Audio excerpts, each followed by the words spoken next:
Well, let's begin with prayer, going to the one who has given us all things. Lord, we are thankful again for the opportunity to do what we do, whatever vocation we have, whoever we are, whatever place we are in. We are grateful always for you, your Son, and your Spirit. We are grateful for what you have given to us in this life and anticipate the next. Help us, Lord, as we study your wisdom, that we might always remember and comprehend that the key to all of this is you and not us. May you receive all glory and praise. We thank you in your name, the name of your Son also. I'm grateful for what he has done for us on the cross. Amen. Wisdom, salvation, putting on work clothes. I was asked to speak some time back on business ethics. And so it was during a particular period of time where I didn't have very many business books. So I decided I'd go to a local library and check some of these things out. And I pulled half a dozen off the shelves. And I began to skim read through these things. About half an hour into the process of skim reading through business books on ethics, I began to have this epiphany. Namely that Solomon was being plagiarized. That all of these business books were based on biblical concepts, and they were literally lifting the ideas and ideals out of Proverbs, out of places within Scripture, and simply implanting them within this particular book on business ethics. Now, do I really think they were plagiarizing Solomon? No. But I do think that everybody is implanted by wisdom that is given by God. And that wisdom, of course, comes from an outside source, and one of those things that we're going to be emphasizing through this particular course this fall. That is that ultimately it dawned on me that common truth comes from an uncommon source within the world in which I inhabit. And these are some of the baseline ideas. In fact, we'll cover 4 of them this morning. We'll just have time for 4. Wisdom begins with Jesus' salvation. You're going to wonder how in the world does that compute. We'll talk about that in a moment. Wisdom has a transcendent source. And by that word transcendent, I mean an outside source, a separate source, something outside of us. Whenever I've taught throughout my years of teaching, especially teenagers, I would refer to this as the T word. I don't believe in truth as the T word. I believe in transcendence, because truth has to come from an outside source. There has to be something outside of us that's giving us truth. I believe wisdom is embedded within creation. We'll look at that this morning as well, seeing it beginning in the book of Proverbs. Wisdom is imprinted on human beings. That is, within each one of us. Whatever our giftings are, we have been given and gifted wisdom. And ultimately, what I've just suggested is that wisdom is based on an uncommon truth. That is, it comes from outside of us. It's not common to all people everywhere, yet it's common nonetheless throughout the world. And we see it everywhere. Theologians refer to this as common grace. That is, things, good things that have been given to all people everywhere. So that basically is our summary and our outline for this morning, where we're going to go. And let's hit some of these important highlights here, coming in the first place, where salvation comes from. Colossians chapter 2 says this: "In Christ are hidden all the treasures of wisdom and knowledge." In fact, I'm going to be unpacking that phrase for us throughout this particular teaching this morning. And that's the essence of what I mean that when I say that wisdom comes with salvation work clothes on. But then it comes to us in Colossians 1:28. "Christ we proclaim, warning everyone and teaching everyone with all wisdom, that we may present everyone mature in Christ." So that's ultimately what our responsibility is in the church, but it originates from the one who has and is embodying all knowledge and wisdom. I used to give a high school project when we had what was called block periods. We had extended periods of time in high school. And I would have numerous project-based learning opportunities for students, one of which was I had them group into teams, and they would go to local college campuses. And they were given a number of questions to ask college students. And you know, if you're a college student, you know that you're mugging for the camera, you love that kind of stuff, you're anxious to have your face put on YouTube, that kind of bit. So they're out interviewing students. And one of the questions that they dealt with was the question of what is truth. Well, each student group had to come back and give an oral report of what they discovered. and they had to give some video clip along with it. So the video clip ran, and then the young woman who was heading the group showed us then this particular picture. For those of you who are unfamiliar with Escher, I highly recommend that you run to check him out. He actually creates these unique paintings where staircases go nowhere. You're never quite sure where the staircase originates nor where it's going to end up ultimately. Her comment at the beginning of her presentation was, as we asked this question to college students, what is truth? They said, well, we're really not sure, and they would give all these different kinds of answers to the issues of where truth comes from. And she said, immediately upon hearing the responses of these people on a college campuses, I thought of Escher paintings, where the staircases, you're never sure where they begin, where they will end up, and you're never sure where they're going to go ultimately. Young people, all people, without a saving knowledge of Christ really don't have an understanding where wisdom comes from, where truth comes from. And this ultimately emphasizes this point that wisdom begins with Jesus. Christ, Colossians 2 says, is a storehouse of knowledge. So that phrase there in English, the hidden treasures, is an important concept. Christ literally is the layaway for the world's information and its application. It's laid up, treasured, stored away. So when you think about putting something on layaway, you want to purchase this now. You could be a mortgage on a house. You're going to purchase this, but you're going to continue to pay on it, or you can go pick it up later. That's the concept behind this idea, that he literally is the hidden treasures. He's the one who has laid them away. Paul uses a Greek word that we still use today, which is the word thesaurus, which literally means a storehouse of words and valuables. So when you think about using a thesaurus or using a search for synonyms, for instance, on a word program, you're doing exactly the same thing. There's a storehouse of other words that we can use to describe whatever word it is that we're interested in. That's the idea behind this word. He has laid up all of these treasures, things that go beyond our thoughtfulness, and helping us then to understand that wisdom comes from him. Jesus said that a person focuses their attention on the values that they think are important. I tell people all the time that basically you're going to pay for things in this life in two ways. You're either going to pay in time or you're going to pay in money. And you focus on those two things and ask that question, where do people spend their time and where do they spend their money? If you ask people that, or you watch people and how they function within life, you will begin to understand where their values are. The answer to the questions, where do they spend their time, where do they spend their money, will tell you the answer to those questions.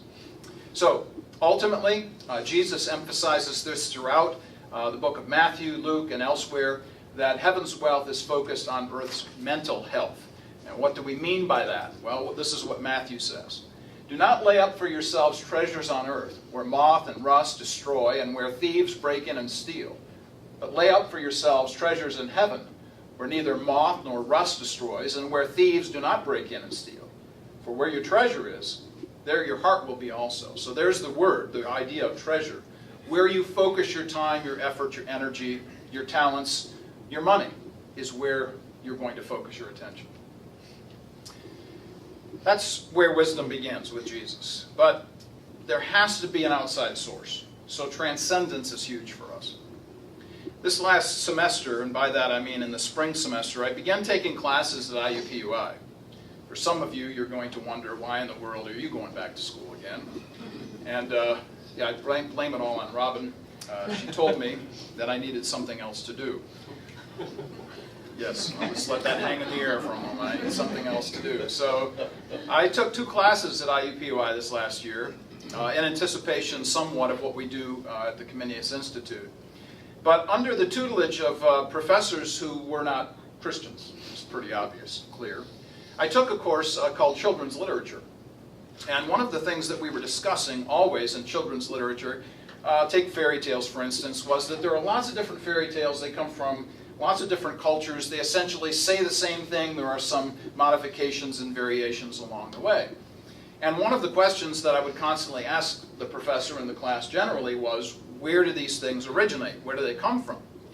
And the professor would generally give me that look that says, why are you asking this question? You know, this. And she would tell me and tell the class that these have various cultural backgrounds and origins. Well, sure, I get that, I said, but all of these stories are basically telling us the same thing, that there's right and there's wrong. And I want to know where those things come from. I don't care which culture you're talking about. I want to know where right and wrong come from. I want to know, is there a source outside of these cultural stories whereby we are learning this kind of wisdom and these ideas that we get in children's literature? So each story teaches right and wrong. And the question then is, what is the transcendent or outside source for this particular story? According to Colossians 2 again, Christ is the source of all knowledge. That is wisdom knowledge. In Greek thought, and this is the thought during the day when the book of Colossians was written, that knowledge came through the senses and wisdom was equivalent to simply speculation. So we're going to propose theories for various ideas, and we're going to see how those theories turn out. Paul's use of the term is exactly the opposite of this. He says that Hebrews personalized the heavenly origin of knowledge in wise living. The idea is that this transcendence goes back to a person. This isn't just some human thought. We're speculating, we're theorizing, we're wondering, we're saying, well, maybe, if. No, all of this, according to the Apostle Paul, comes back to Christ. And the transcendent source of this knowledge comes from him alone. So, to begin, this concept of where wisdom comes from, and you're probably wondering how come you didn't jump right into the book of Proverbs. Well, let me do that now. I want to go to actually Proverbs chapter 8 to set the stage for what we'll be doing this fall. In Proverbs chapter 8, I wanted to acquaint us with what many refer to as the foreshadowing of Jesus. So we begin by talking about the issue of where this knowledge, wisdom comes from Jesus. Now we're talking about this transcendent source. Listen to these words. Listen to what the proverbial statement is making, beginning at verse 12 in Proverbs chapter 8. It begins, I, wisdom. Pause there for a moment. Personification means that you are infusing personhood into an idea or a thing. So wisdom is now infused with a person. And I and others believe that this personhood is Jesus, pre-incarnate Christ, before his incarnation. I, wisdom, dwell with prudence, and I find knowledge and discretion. The fear of the Lord is hatred of evil, pride and arrogance, the way of evil, and perverted speech I hate. I have counsel and sound wisdom, I have insight, I have strength.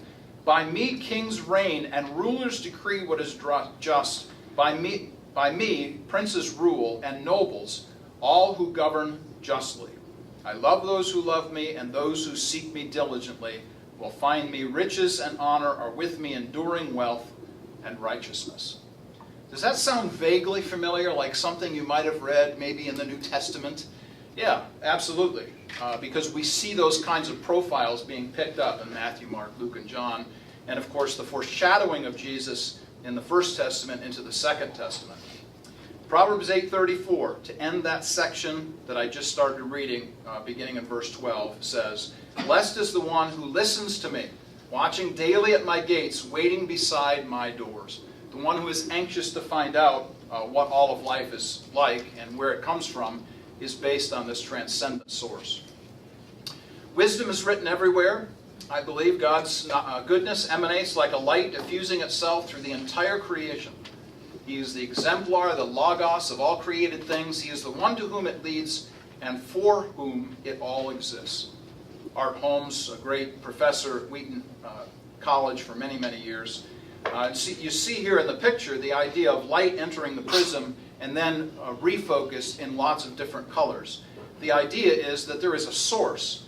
And so the source of children's literature ideas or the source of any kind of business ethics or comes from one place, a transcendent source outside of us. I really miss Rich Mullins. There are very few Christian songwriters for whom I have a tremendous allegiance. He was one of those. He said this in a song called Creed. I believe what I believe is what makes me what I am. I did not make it. No, it is making me. It is the very truth of God and not the invention of any man. Not the invention of any man. It is making me. So if we're talking about wisdom, we're talking about Christ infusing us with a transcendent source of wisdom that doesn't come from us, and it is making us who we are. Well, the third idea that comes out of, or to begin our thoughtfulness, I think, about what wisdom is all about, is that wisdom is embedded within creation. Now, I don't know how you all get ready for church in the morning. You know, maybe you've got these electric toothbrushes, or you know, you do your hair in a certain way. Whatever it is that you're using that's electronic, including the chargers for your phone, comes from this guy, Michael Faraday. Michael Faraday was the guy who figured out how to take electricity, the power of electricity, and literally put it into a 110 or 220 circuit. Now that's absolutely fascinating to me. He transformed the way we think about our world in such a way that nobody else can really claim. We wouldn't have computers, we wouldn't have power lines, telephones, internet, nothing without Michael Faraday. He induced an electrical current in one wire from the current in another. Faraday demonstrated the device we now know as the transformer. For those of you who are not sure, you see transformers around the roads that we travel, and you see these power lines running, and the transformer is taking the power of the electricity and literally transforming it into a use for us in our homes. He created the first primitive rotating generator. His research led directly to modern electromagnetic theory and electrical technology. So anytime you're using electricity, as we are at this very moment, we have Michael Faraday to thank. Well, where did Michael Faraday come up with this wisdom to figure out electronics? He came up with it because it's embedded in him, as it is within all of us. I'm not suggesting that I know about electricity, because I don't. I believe it is the silent killer, and I do keep my hands out of the box. For those of you who understand what that means, you get that. I have redone a couple of basements in my day, but I always subcontract the electrical work. Thank you very much. So, wisdom embedded in creation. I believe that a guy like Michael Faraday has that idea and that giftedness to come up with these ideas within him because of what it says in Colossians 2, that Christ's control of knowledge is universal. And that's the word all in the Greek word there in chapter 2, verse 3 of Colossians. I often tell my students that all means all, and that's all means. So when we're talking about all, we're talking about everything, A to Z. By the way, when you see that phrase that's used, the Alpha and Omega, that's the idea here. Christ is the Alpha and Omega. It's mentioned, for instance, in Revelation 1:8. Where it emphasizes that he is the beginning and the end of all things and everything in between. He is the one for whom Abraham Kuyper could say, there is not one square inch of earth over which Christ does not declare, I am Lord. So wisdom literally is embedded in creation. I gave a picture of a small plant just popping through the soil to give that idea for us. The ideal of wisdom embedded in creation is literally in the creation itself. Creation continues to work as it should work because God has established it to work in a certain way, in a certain pattern. All of creation does this. It functions in a way that God has already established in His world because of His Word. We start there in Genesis chapter 1.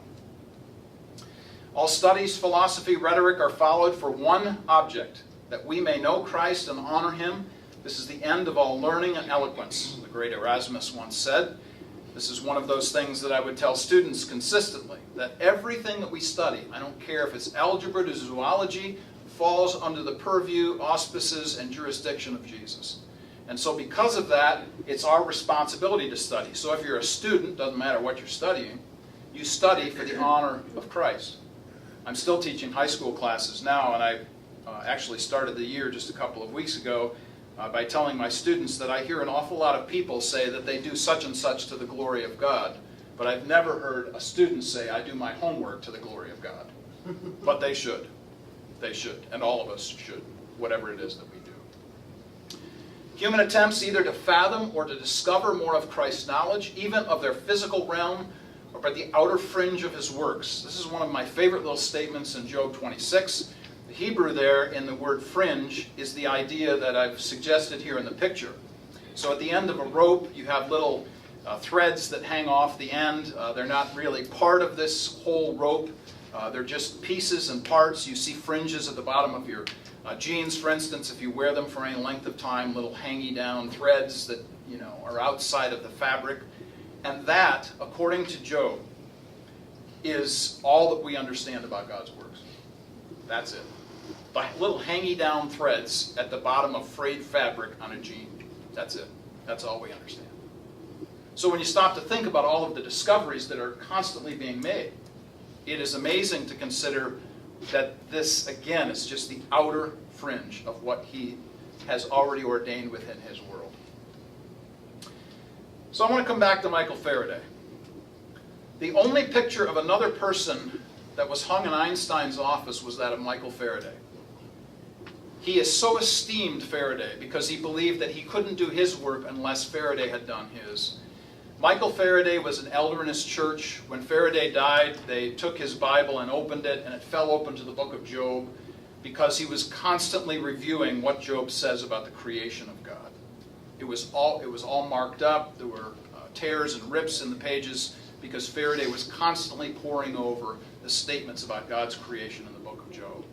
Michael Faraday, a Christian, was the progenitor of somebody like Albert Einstein, who was not, and yet gave credit to someone who actually did understand God's works and his word and where wisdom comes from.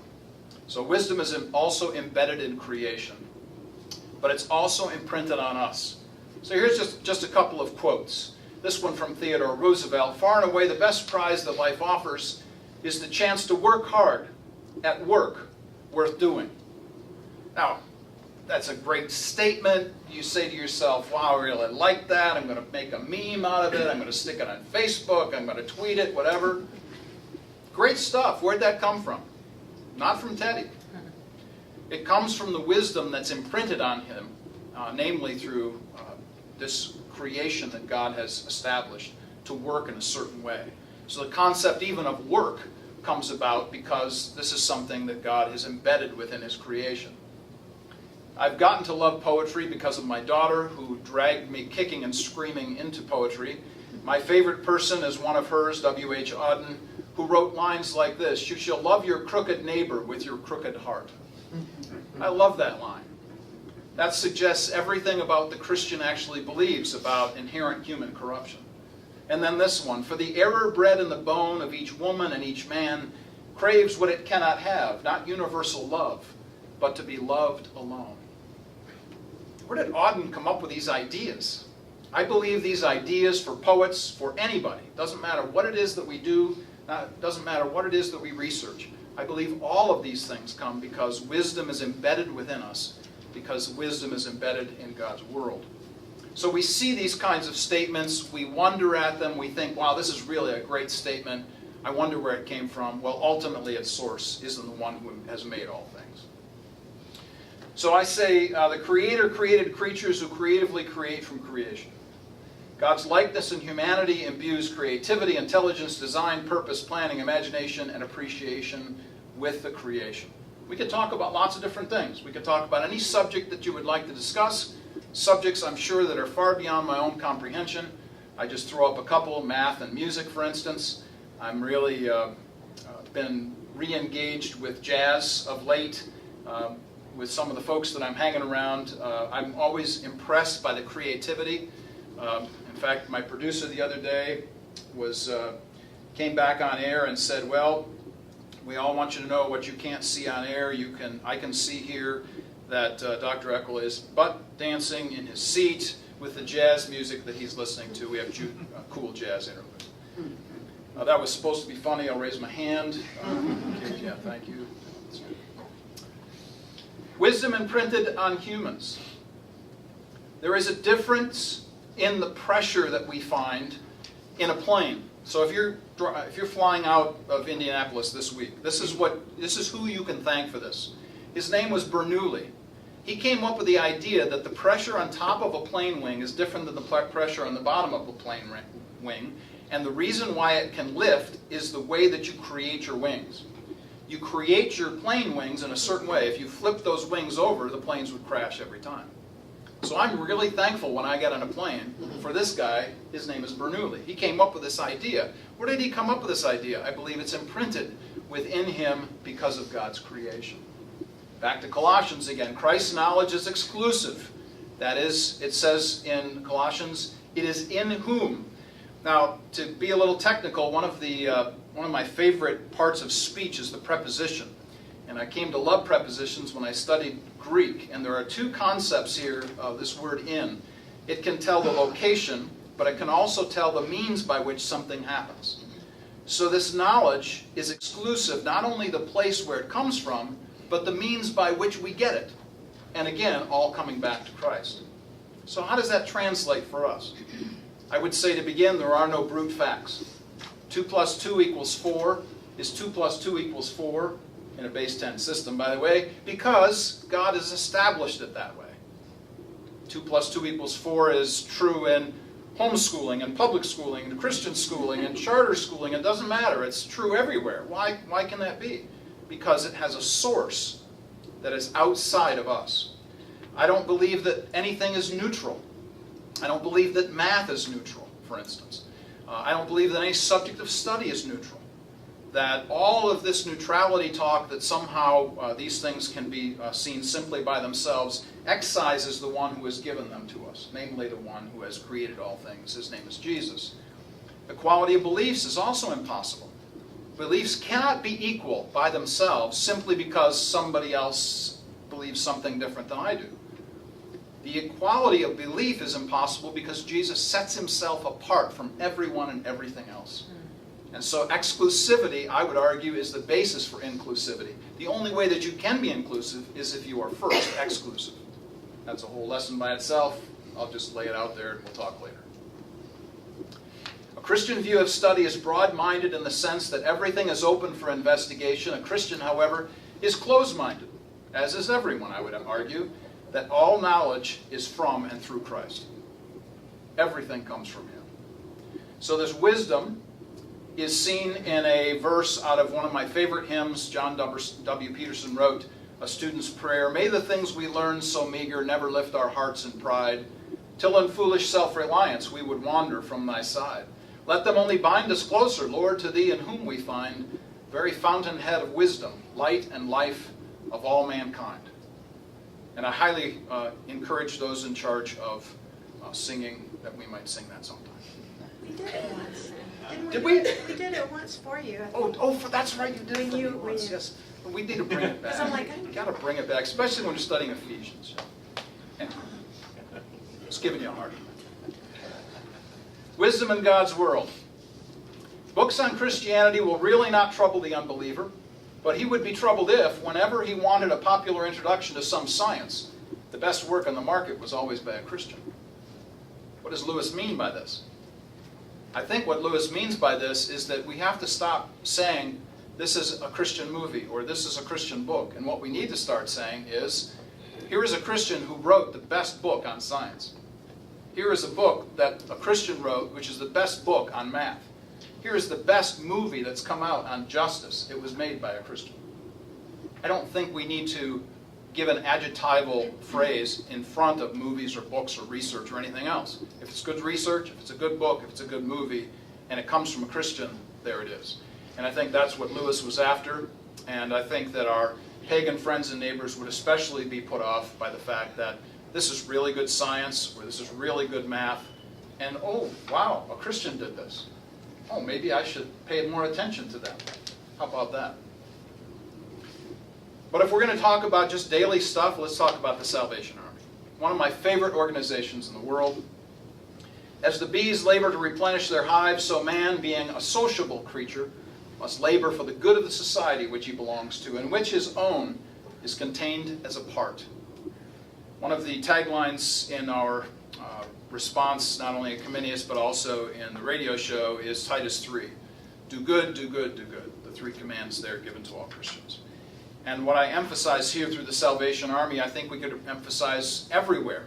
That is, that wisdom in God's world, if it's embedded there, if it's imprinted on us, that we have to be giving it to other people. In whatever venue it is that we work, wherever it is that we invest ourselves in the world around us. So, as usual, I give us 5 questions to consider. And, of course, you can ask questions beyond these. Please feel free. Can we learn from unbelievers? Where do we go to find a Christian interpretation of wisdom? How do we respond when people say knowledge is neutral? Does it matter where wisdom originates, how do Christians communicate wisdom to a pagan culture? Just as a sidebar, whenever I use the word pagan, by that I mean what Paul meant, that is, anybody who does not believe the Christian message. Questions?